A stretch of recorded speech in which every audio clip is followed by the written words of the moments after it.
আকাশবাণী কলকাতা। স্থানীয় সংবাদ পড়ছি নমামি বসুরুদ্র। প্রথমে বিশেষ বিশেষ খবর। শুনানি প্রক্রিয়া সুষ্ঠু এবং নথি যাচাইকে অগ্রাধিকার দিয়ে নির্বাচন কমিশনের উদ্যোগে আজ মাইক্রো অবজারভারদের প্রশিক্ষণ পর্ব শুরু হচ্ছে। মুর্শিদাবাদের শামশেরগঞ্জে সংশোধিত ওয়াকফ আইন বিরোধী আন্দোলনের জেরে নিহত বাবা ও ছেলের খুনের ঘটনায় দোষী সাব্যস্ত ১৩ জনকেই যাবজ্জীবন কারাদণ্ডের নির্দেশ জঙ্গিপুর মহকুমা আদালতের। মাটিকাড়ায় গণধর্ষণ মামলায় দোষী সাব্যস্ত ২ যুবককে ২০ বছরের সশ্রম কারাদণ্ডের নির্দেশ দেওয়া হয়েছে।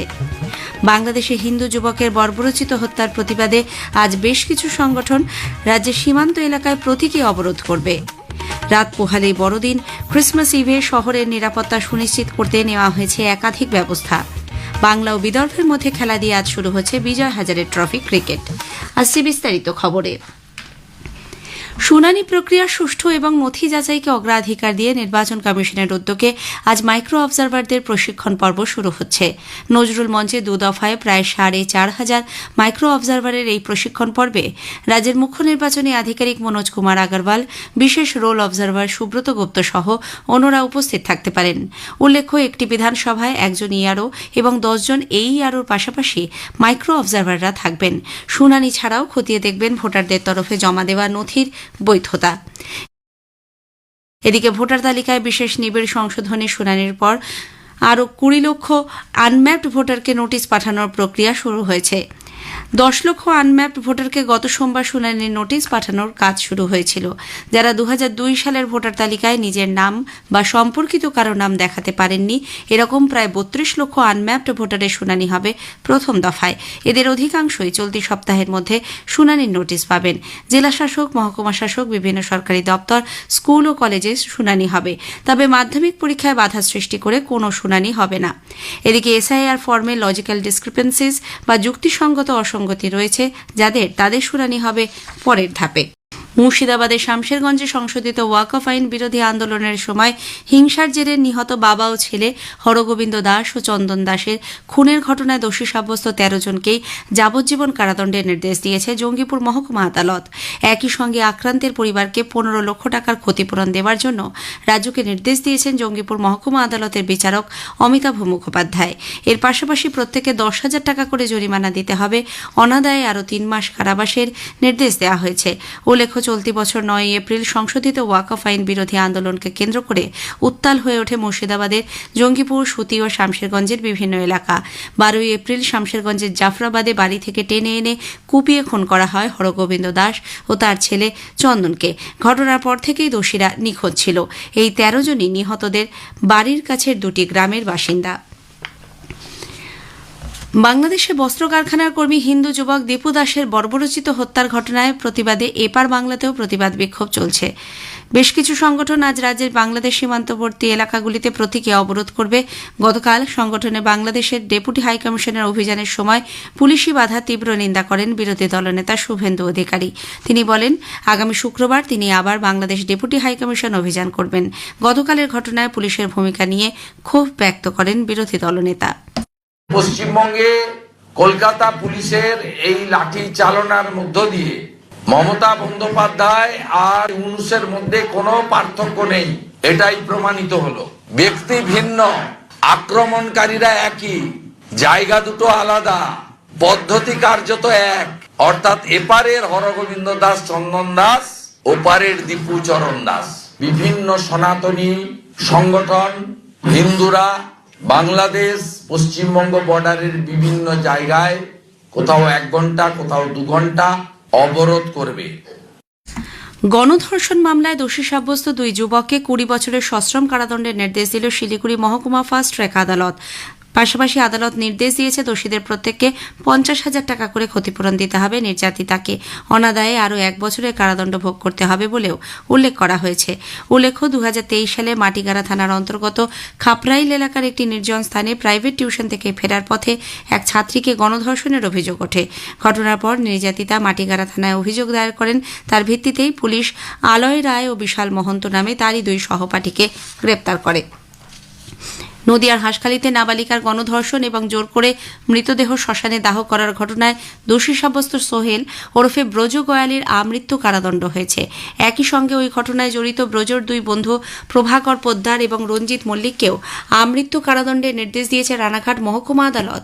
অন্য 3 অপরাধী ব্রজর বাবা, তৃণমূল কংগ্রেসের তৎকালীন পঞ্চায়েত সদস্য সমরেন্দ্র গয়ালি, দীপ্ত গয়ালি এবং পীযূষ ভক্তের 5 বছরের কারাবাসের নির্দেশ দিয়েছেন বিচারক। এই মামলায় আদালত সুরজিৎ রায় এবং আকাশ বারুইকে 50,000 টাকার বন্ডে জামিন মঞ্জুর করেছে। ঘটনার সময় এই দুজন নাবালক থাকায় তাদের 1 বছর পুলিশি নজরদারিতে রাখা হবে। অংশুমান নামে আরেক দোষী 3 বছরের কারাদণ্ড হয়েছে।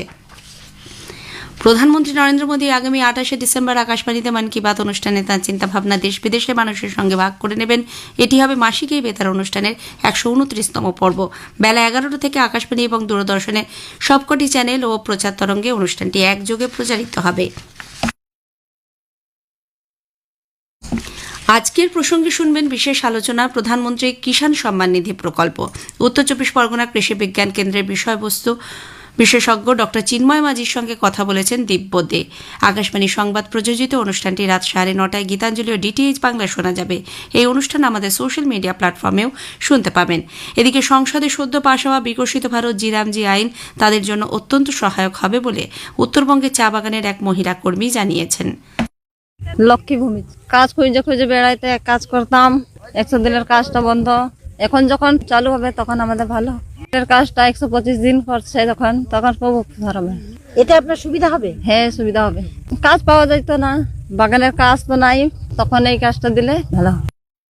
স্থানীয় সংবাদ শুনছেন আকাশবাণী কলকাতা কেন্দ্র থেকে।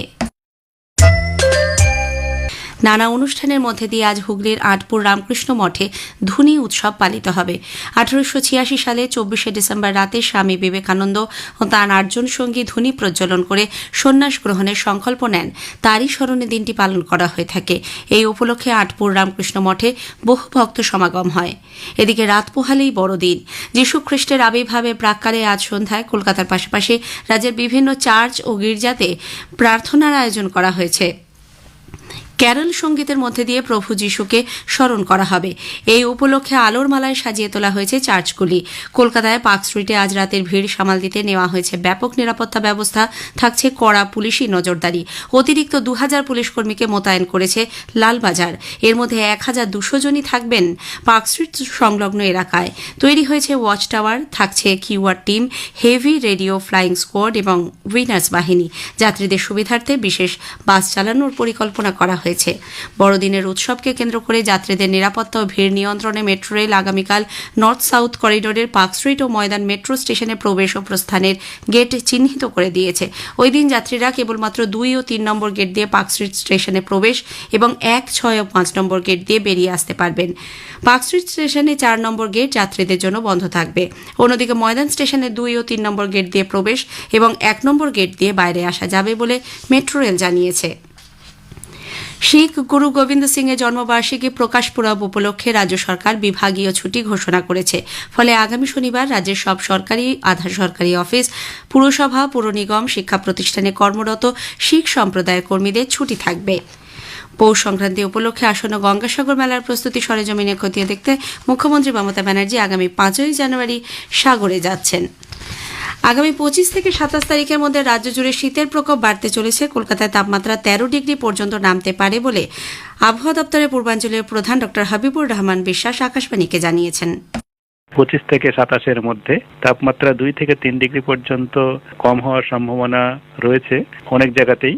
আর এটা দক্ষিণবঙ্গের ক্ষেত্রে, আর উত্তরবঙ্গের ক্ষেত্রে বিক্ষিপ্ত হবে কিছু কিছু জায়গায় 2 ডিগ্রি করে কম হতে পারে। তবে সকালের দিকে ঘন কুয়াশা উত্তরবঙ্গের কয়েকটা জেলাতে আগামী 2 দিনের জন্য সতর্কতা দেওয়া রয়েছে। দক্ষিণবঙ্গেও আগামী 2 দিনে এক বিক্ষিপ্তভাবে হালকা কুয়াশা হওয়ার সম্ভাবনা রয়েছে। রাজকোটে বিজয় হাজারে ট্রফি ক্রিকেটে বাংলা আজ বিদর্ভের বিরুদ্ধে খেলবে। খেলা শুরু হবে সকাল 9টায়। এই খেলার মধ্যে দিয়ে শুরু হচ্ছে বিজয় হাজারে ট্রফি ক্রিকেট প্রতিযোগিতা। চলবে আগামী 18ই জানুয়ারি পর্যন্ত। শেষ করার আগে স্থানীয় সংবাদের বিশেষ কিছু অংশ আরও একবার। শুনানি প্রক্রিয়া সুষ্ঠু এবং নথি যাচাইকে অগ্রাধিকার দিয়ে নির্বাচন কমিশনের উদ্যোগে আজ মাইক্রো অবজারভারদের প্রশিক্ষণ পর্ব শুরু হচ্ছে। বাংলাদেশে হিন্দু যুবকের বর্বরোচিত হত্যার প্রতিবাদে আজ বেশ কিছু সংগঠন রাজ্যের সীমান্ত এলাকায় প্রতীকী অবরোধ করবে। রাত পোহালেই বড়দিন। ক্রিসমাস ইভে শহরের নিরাপত্তা সুনিশ্চিত করতে নেওয়া হয়েছে একাধিক ব্যবস্থা। স্থানীয় সংবাদ শেষ হল। আকাশবাণী খবর পড়ছি প্রবাল বন্দ্যোপাধ্যায়। এখনকার বিশেষ বিশেষ খবর। ভারতীয় মহাকাশ গবেষণা সংগঠন ইসরো নিউ স্পেস ইন্ডিয়া লিমিটেডের মাধ্যমে আজ ব্লুবার্ড ব্লক 2 যোগাযোগ উপগ্রহ শ্রীহরিকোটা থেকে উৎক্ষেপণ করবে। কেন্দ্রীয় কৃষিমন্ত্রী শিবরাজ সিং চৌহান বলেছেন, নকল বীজ এবং সারের বিক্রি রুখতে সরকার কঠোর আইন প্রণয়নের বিষয়ে দৃঢ় প্রতিজ্ঞ। কেন্দ্রীয় স্বরাষ্ট্রমন্ত্রী অমিত শাহ আজ হরিয়ানার পঞ্চকুলায় প্রাক্তন প্রধানমন্ত্রী অটল বিহারী বাজপেয়ীর মূর্তির আবরণ উন্মোচন সহ একগুচ্ছ কর্মসূচিতে যোগ দেবেন। ওড়িশার মুখ্যমন্ত্রী মোহন চরণ মাঝি ঘোষণা করেছেন, আজ সে রাজ্যে জাতীয় পেশা মহোৎসব উপলক্ষে বিশেষ গ্রাম সভার আয়োজন করা হয়েছে। ভারত সর্বোচ্চ সংখ্যক ভোট পেয়ে আন্তর্জাতিক অসামরিক বিমান চলাচল সংস্থা ICAOর কাউন্সিলে পুনর্নির্বাচিত হয়েছে। বিজয় হাজারে ট্রফি ক্রিকেট প্রতিযোগিতা আজ শুরু হচ্ছে। 38টি দল এই প্রতিযোগিতায় অংশ নিচ্ছে। আসছে বিস্তারিত খবরে। ভারতীয় মহাকাশ গবেষণা সংগঠন ইসরো নিউ স্পেস ইন্ডিয়া লিমিটেডের মাধ্যমে আজ ব্লুবার্ড ব্লক 2 যোগাযোগ উপগ্রহের উৎক্ষেপণ করবে। শ্রীহরিকোটার সতীশ ধাওয়ান মহাকাশ কেন্দ্রের দ্বিতীয় লঞ্চ প্যাড থেকে সকাল 8:54 ভারতের সবচেয়ে শক্তিশালী লঞ্চ ভেহিকল LV-M3 M6 রকেটের সাহায্যে এই উৎক্ষেপণ করা হবে। এটি LV-M3-র ষষ্ঠ উৎক্ষেপণ। এর ফলে নির্ভরযোগ্য ও সুলভে বাণিজ্যিক মহাকাশ উৎক্ষেপণে ভারতের ভূমিকা আরও শক্তিশালী হবে। উল্লেখ্য, মার্কিন যুক্তরাষ্ট্রের AST স্পেস মোবাইল দ্বারা নির্মিত ব্লুবার্ড 2 হল বৃহত্তম বাণিজ্যিক যোগাযোগ রক্ষাকারী উপগ্রহ। মহাকাশ থেকে সরাসরি মোবাইল ব্রডব্যান্ড পরিষেবা দেওয়ার জন্য এটিকে নির্মাণ করা হয়েছে। এর উদ্দেশ্য হল প্রত্যন্ত এলাকায় স্ট্যান্ডার্ড স্মার্টফোনে 4G বা 5G পরিষেবা প্রদান করা। প্রতিরক্ষা গবেষণা ও উন্নয়ন সংগঠন DRDO নতুন প্রজন্মের আকাশ ক্ষেপণাস্ত্র আকাশ NGর ব্যবহারকারী মূল্যায়ন পরীক্ষা সফলভাবে সম্পন্ন করেছে। এক বিবৃতিতে প্রতিরক্ষা মন্ত্রক জানিয়েছে, পরীক্ষা চলাকালীন ক্ষেপণাস্ত্রটি আকাশপথে ভিন্ন পাল্লা ও উচ্চতার নির্দিষ্ট লক্ষ্যবস্তুতে আঘাত আনতে সক্ষম হয়েছে। উল্লেখ্য, আকাশপথে আসা যে কোনো ধরনের বিপদের মোকাবিলা করতে সক্ষম আকাশ NG দেশের বায়ু প্রতিরক্ষা ক্ষমতাকে আরও সুদৃঢ় করবে। প্রতিরক্ষামন্ত্রী রাজনাথ সিং এ সফল পরীক্ষার জন্য DRDO, বায়ুসেনা এবং প্রতিরক্ষা শিল্প সংস্থাগুলির প্রশংসা করেছেন। কেন্দ্রীয় কৃষিমন্ত্রী শিবরাজ সিং চৌহান বলেছেন, নকল বীজ এবং সারের বিক্রি রুখতে সরকার কঠোর আইন প্রণয়নের বিষয়ে চিন্তাভাবনা করছে। রাজস্থানের নাগাউর জেলার মেরতা শহরে গতকাল রাজ্য স্তরের কৃষি সম্মেলনে তিনি ভাষণ দিচ্ছিলেন। শ্রী চৌহান বলেন, সংসদের আগামী অধিবেশনে এ সংক্রান্ত 2টি নতুন বিল পেশ করা হবে। বিলগুলি কার্যকর হলে যারা নিম্নমানের বীজ ও কীটনাশক বিক্রি করছে তারা কোনোভাবেই ছাড় পাবে না। তিনি জানান, প্রধানমন্ত্রী আবাস যোজনার অধীনে সমীক্ষার কাজ শেষ হয়েছে। যারা এখনও সুবিধা পাননি তাদের চিন্তার কোনো কারণ নেই। প্রধানমন্ত্রী ফসল বীমা যোজনার ক্ষেত্রে তৈরি সমস্যাগুলির সমাধানে সরকার কাজ চালাচ্ছে। प्रधानमंत्री फसल बीमा योजना में जहां जहां जो कमियां थी उन कमियों को दूर करने का प्रयास कर रहे हैं। कई बार बीमा कंपनियां बहुत देर करती थी क्लेम देने में। अब हमने तय किया, बीमा कंपनी अगर देर करेगी क्लेम सेटल होने के 21 दिन के बाद एक दिन भी देर बीमा कंपनियों ने की तो 12% ब्याज किसान को देना पड़ेगा। নির্বাচন কমিশন গতকাল 3 রাজ্য এবং একটি কেন্দ্রশাসিত অঞ্চলের বিশেষ নিবিড় সংশোধন প্রক্রিয়া SIR এর খসড়া ভোটার তালিকা প্রকাশ করেছে। এই রাজ্য এবং কেন্দ্রশাসিত অঞ্চলগুলি হল ছত্তিশগড়, মধ্যপ্রদেশ, কেরালা এবং আন্দামান ও নিকোবর। SIR এর দ্বিতীয় পর্ব 4 নভেম্বর 9টি রাজ্য এবং 3টি কেন্দ্রশাসিত অঞ্চলে শুরু হয়। কেন্দ্রীয় স্বরাষ্ট্রমন্ত্রী অমিত শাহ আজ হরিয়ানার পঞ্চকুলা সফরে একগুচ্ছ সরকারি কর্মসূচি রয়েছে। সমবায় বিষয়ে এক সম্মেলনে তার যোগ দেওয়ার কথা। হরিয়ানা পুলিশের পাসিং আউট প্যারেড প্রত্যক্ষ করবেন তিনি। এর পাশাপাশি প্রাক্তন প্রধানমন্ত্রী অটল বিহারী বাজপেয়ীর মূর্তির আবরণ উন্মোচন করবেন তিনি। পঞ্চকুলার ইন্দ্রধনু স্টেডিয়ামে বীর বাল দিবস উপলক্ষে হরিয়ানা সরকারের এক অনুষ্ঠানে শ্রী শাহ যোগ দেবেন। এদিকে পঞ্চকুলা সফর উপলক্ষে অমিত শাহ নিরাপত্তা ব্যবস্থা জোরদার করা হয়েছে। পঞ্চকুলা পুলিশের ডেপুটি কমিশনার সৃষ্টি গুপ্তা জানিয়েছেন, তার এই সফর উপলক্ষে 2750 জন হরিয়ানা পুলিশকর্মী ও 40 জন শীর্ষ পুলিশ আধিকারিককে জেলার নিরাপত্তার দায়িত্বে রাখা হয়েছে। রাষ্ট্রপতি দ্রৌপদী মুর্মু গতকাল নতুন দিল্লির রাষ্ট্রপতি ভবনে 2025 সালের রাষ্ট্রীয় বিজ্ঞান পুরস্কার প্রদান করেছেন। বিজ্ঞান, প্রযুক্তি এবং উদ্ভাবন ক্ষেত্রে অসাধারণ অবদানের জন্যই পুরস্কার দেওয়া হয়। বিজ্ঞান রত্ন, বিজ্ঞানশ্রী, বিজ্ঞান যুব শান্তি স্বরূপ ভাটনগর এবং বিজ্ঞান টিম, এই 4টি বিভাগে এই পুরস্কার দেওয়া হয়েছে। রেল লাইনে চলে আসা বন্যপ্রাণীর দুর্ঘটনা এড়াতে এবার থেকে ভারতীয় রেল এআই নির্ভর ব্যবস্থাকে শক্তিশালী করছে। হাতি, সিংহ, বাঘ প্রভৃতি বন্যপ্রাণ রক্ষায় নির্দিষ্ট দূরত্বের খানিকটা আগেই লোকো পাইলটকে সতর্ক করে দেবে এআই চালিত ক্যামেরা। অ্যাকস্টিক ব্যবস্থার সাহায্যে কৃত্রিম বুদ্ধিমত্তা হাতির উপস্থিতি আগাম জানতে পারবে। এ ধরনের এআই ক্যামেরা রেল লাইনে বসানোর কাজ শুরু হয়েছে। উত্তর পূর্বাঞ্চল ফ্রন্টিয়ার রেলের 141 কিলোমিটারে ট্রেনের সঙ্গে হাতির সংঘর্ষ এড়াতে এই উদ্যোগ নেওয়া হচ্ছে। বুধবারের আজকের প্রসঙ্গে শুনবেন বিশেষ আলোচনা, প্রধানমন্ত্রী কিষাণ সম্মান নিধি প্রকল্প। উত্তর 24 পরগনা কৃষি বিজ্ঞান কেন্দ্রের বিষয়বস্তু বিশেষজ্ঞ ড চিন্ময় মাঝির সঙ্গে কথা বলবেন দিব্যদেব। আকাশবাণী সংবাদ প্রযোজিত এই অনুষ্ঠানটি রাত 9:30টায় গীতাঞ্জলি ও ডিটিএইচ বাংলায় শোনা যাবে। এই অনুষ্ঠান আমাদের সোশ্যাল মিডিয়া প্ল্যাটফর্মেও শোনা যাবে। প্রধানমন্ত্রী নরেন্দ্র মোদী 28শে ডিসেম্বর রবিবার আকাশবাণীতে মন কি বাত অনুষ্ঠানে তার চিন্তাভাবনা দেশ বিদেশের মানুষের সঙ্গে ভাগ করে নেবেন। এটি হবে মাসিক এই বেতার অনুষ্ঠানের 129তম পর্ব। খবর শুনছেন আকাশবাণী থেকে। ওড়িশার মুখ্যমন্ত্রী মোহন চরণ মাঝি ঘোষণা করেছেন, আজ সে রাজ্যে জাতীয় পেশা মহোৎসব উপলক্ষে বিশেষ গ্রাম সভার আয়োজন করা হয়েছে। পেশা আইন বা পঞ্চায়েত তফসিলি অঞ্চলে সম্প্রসারণ আইন 1996-এর বর্ষপূর্তি উপলক্ষে এই আয়োজন। এক ভিডিও বার্তায় সোশ্যাল মিডিয়া হ্যান্ডেলে ওড়িশার মুখ্যমন্ত্রী ওড়িশার তপশিল এলাকার জনজাতি সম্প্রদায়কে এই উপলক্ষে হার্দিক শুভেচ্ছা জানিয়েছেন। পঞ্চায়েতি রাজ মন্ত্রক ও উপজাতি বিষয়ক দপ্তরের যৌথ সহযোগিতায় জাতীয় পেশা মহোৎসব অনুষ্ঠিত হচ্ছে। এই আইন বলে আদিবাসী এলাকায় তৃণমূল স্তরের গণতন্ত্রকে মজবুত করার উদ্যোগ নেওয়া হয়। অসামরিক বিমান পরিবহন মন্ত্রী রামমোহন নাইডু বলেছেন, ভারত সর্বোচ্চ সংখ্যক ভোট পেয়ে আন্তর্জাতিক অসামরিক বিমান চলাচল সংস্থা ICAOর কাউন্সিলে পুনর্নির্বাচিত হয়েছে। সামাজিক মাধ্যমের এক বার্তায় তিনি বলেন, প্রধানমন্ত্রী নরেন্দ্র মোদীর নেতৃত্বে ভারতীয় বিমান চলাচল পরিষেবা বিশ্বব্যাপী উল্লেখযোগ্য স্বীকৃতি অর্জন করেছে।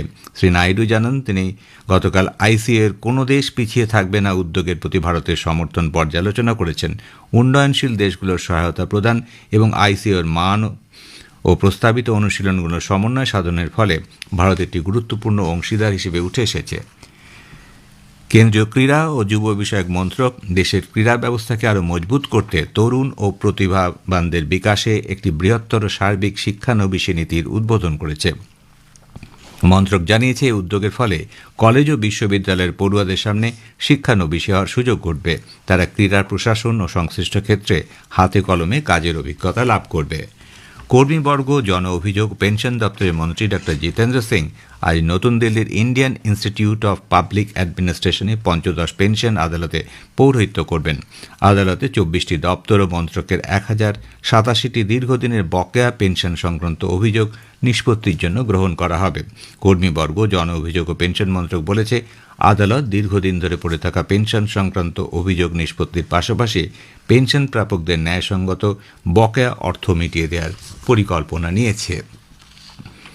রাষ্ট্রসংঘের মত প্রকাশের স্বাধীনতা বিষয়ক বিশেষ প্রতিনিধি আইরিন খান বাংলাদেশে গণহিংসা বৃদ্ধির জন্য দায় ঝেড়ে ফেলার প্রবণতাকে অন্যতম কারণ হিসেবে উল্লেখ করেছেন। তিনি বলেন, সে দেশের অন্তর্বর্তীকালীন সরকার গণমাধ্যম ও সাংস্কৃতিক স্বাধীনতা রক্ষায় ব্যর্থ, যার ফলে হিংসাত্মক ঘটনা আরও বেড়ে চলেছে। এক বিবৃতিতে আইরিন খান বলেন, গত 18 ডিসেম্বর দৈনিক প্রথম আলো, দ্য ডেইলি স্টার এবং ছায়ানট সাংস্কৃতিক কেন্দ্রের ওপর অগ্নিসংযোগ, ভাঙচুর এবং নিউ এজ পত্রিকার সম্পাদকের ওপর হামলার ঘটনা অত্যন্ত উদ্বেগজনক। ছাত্রনেতা ওসমান হাদির মৃত্যুর প্রেক্ষিতে ওই দিন সারা দেশে বিক্ষোভ হয়। এদিকে আইরিন খানের বিবৃতিতে গণমাধ্যম ও সাংস্কৃতিক প্রতিষ্ঠানের উপর হামলার কথা বললেও সম্প্রতি ময়মনসিংহে হিন্দু যুবক দীপুচন্দ্র দাসকে ধর্ম অবমাননার অভিযোগে বর্বরোচিতভাবে হত্যার ঘটনাটি উল্লেখ করা হয়নি বলে পর্যবেক্ষকদের অভিমত। বিজয় হাজারে ট্রফি ক্রিকেট প্রতিযোগিতা আজ শুরু হচ্ছে। 38টি দল এতে অংশ নেবে। লিগ কাম নকআউট পর্যায়ের এই প্রতিযোগিতা চলবে আগামী বছরের 18 জানুয়ারি পর্যন্ত। শেষ করার আগে বিশেষ বিশেষ খবরের কিছু অংশ আবার পড়ছি। ভারতীয় মহাকাশ গবেষণা সংগঠন ইসরো নিউ স্পেস ইন্ডিয়া লিমিটেডের মাধ্যমে আজ ব্লু বার্ড ব্লক 2 যোগাযোগ উপগ্রহ শ্রীহরিকোটা থেকে উৎক্ষেপণ করবে। কেন্দ্রীয় স্বরাষ্ট্রমন্ত্রী অমিত শাহ আজ হরিয়ানার পাঞ্চকুলায় প্রাক্তন প্রধানমন্ত্রী অটল বিহারী বাজপেয়ী মূর্তির আবরণ উন্মোচন সহ একগুচ্ছ কর্মসূচিতে যোগ দেবেন। খবর শেষ হল।